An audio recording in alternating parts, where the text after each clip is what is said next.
শেষ ওভারে জিততে দরকার ২৬ run. Rangpur riders captain Nurul Hasan Sohan নিয়েছেন ৩০, জিতিয়েছেন দলকে। বিপিএলে বৃহস্পতিবার এমনই অবিশ্বাস্য ঘটনা ঘটেছে। সোহানের এমন কৃতিত্ব দেশ ছেড়ে আন্তর্জাতিক অঙ্গনেও আলোচনার খোরাক জোগাচ্ছে।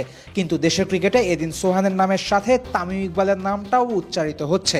হুট করে মেজাজ খারাপ করে কার দিকে তেড়ে যাচ্ছিলেন খান সাহেব? এটাই এখন সবার মনের প্রশ্ন। সিলেটে সোহানের ইনিংসের রেশ তখনও কাটেনি। দুই দলের ক্রিকেটাররা তখনও মাঠ ছাড়েননি, হ্যান্ডশেকে ব্যস্ত সবাই। তখনই টিভি পর্দায় ভেসে ওঠে উত্তপ্ত তামিমের চেহারা। দেখে মনে হচ্ছিল কারো দিকে তেড়ে যাচ্ছিলেন বরিশাল ক্যাপ্টেন, কিন্তু ক্যামেরায় তামিমের প্রতিপক্ষ হিসেবে কাউকে দেখা যায়নি তখন। তাৎক্ষণিকভাবে সবার মনেই প্রশ্ন, কার ওপর রাখলেন তামিম?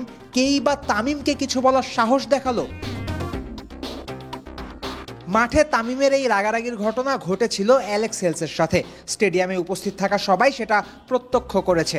তামিম আর হেলসকে দুজন টেনে দুদিকে নিয়ে যাচ্ছে, এমন ছবিও পরবর্তীতে দেখা গেছে। কিন্তু দুজনের ঠিক কি নিয়ে তুইতোকারি হলো তা তো আর বাইরে থেকে জানা সম্ভব নয়। এই কারণেই মাঠে উপস্থিত দুজনকেই জিজ্ঞাসা করা হয় তামিম কাণ্ডের বিস্তারিত। কিন্তু ম্যাচ পরবর্তী সংবাদ সম্মেলনে তেমন কিছুই জানাননি তামিমের বড় ভাই এবং বরিশালের ব্যাটিং কোচ নাফিস ইকবাল। তেমন কিছু জানাননি ঘটনার সময় সেখানেই উপস্থিত থাকা নুরুল হাসান সোহানও।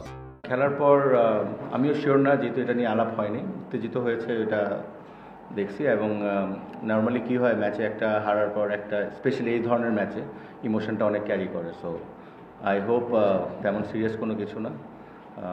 নিশ্চয়ই কিছু একটা বলা হয়েছে যেটা হয়তো রিয়াকশন ছিল, বাট আমার মনে হয় তেমন কোনো সিরিয়াস কিছু না।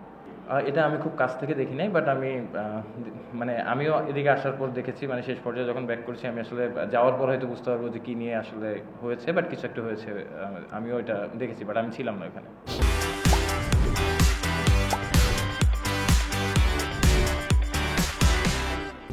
তৎক্ষণাৎ কিছু না জানা গেলেও পরবর্তীতে ঠিকই খুঁজে বের করা গেছে তামিমের মাথা গরমের রহস্য।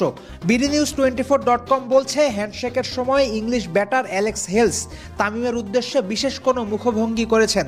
তামিমের মনে হয়েছে সেই মুখভঙ্গি ছিল অপমানজনক। তখনই তামিম হেলসকে বলেন, বি আ ম্যান, কিছু বলার থাকলে মুখের ওপর বলো, এমন ভঙ্গি করছো কেন? প্রতিউত্তরে হেলসও কিছু বলেন। এভাবেই খানিক বাকবিতণ্ডায় জড়িয়ে যান এই দুই ওপেনিং ব্যাটার। এদিকে হেলস আবার অস্বীকার করেছেন এত কিছু। ইংলিশ ব্যাটার উল্টো দোষ দিয়েছেন তামিম ইকবালকেই। ম্যাচের পর টিম হোটেলে ফিরে স্যাটেলাইট টিভি চ্যানেল নিউজ 24-কে সাক্ষাৎকার দিয়েছেন হেলস। সেখানেই এই ইংলিশ ব্যাটার বলেন, তামিম যা করেছে সেটা লজ্জার এবং অগ্রহণযোগ্য। ওকে মাঠে কিছুই বলা হয়নি, কিন্তু মাঠের বাইরে ও পার্সোনাল অ্যাটাক করেছিল। সে খুবই পার্সোনাল হয়ে গেছিল এবং এটা খুবই লজ্জার এবং অপ্রত্যাশিত। আরেকটা টিভি চ্যানেল 24-কে হেলস দিয়েছেন আরো কিছু তথ্য। 2021 সালে বিয়ার খাওয়ার জন্য 21 দিন নিষিদ্ধ ছিলেন হেলস।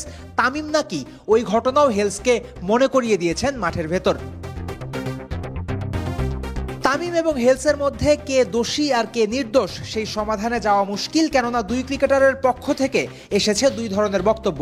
তবে এতটুকু নিশ্চিত যে বরিশাল রংপুর দুই দলের দ্বৈরথ ক্রিকেটারদের মধ্যেও ছড়িয়ে পড়ছে, কেউ কাউকে ছাড় দিতে চাইছে না। এদিকে তামিম হেলসের এই ঘটনা নিয়ে ম্যাচ রেফারি কোনো শুনানি করেননি। তাই মাঠে যাই হোক না কেন, দুজনের কাউকেই পেতে হবে না শাস্তি, দিতে হবে না জরিমানা। ম্যাচ জয়ের খুশি আর জরিমানা না দেওয়ার স্বস্তি নিয়েই শুক্রবার বাংলাদেশ ছাড়বেন হেলস।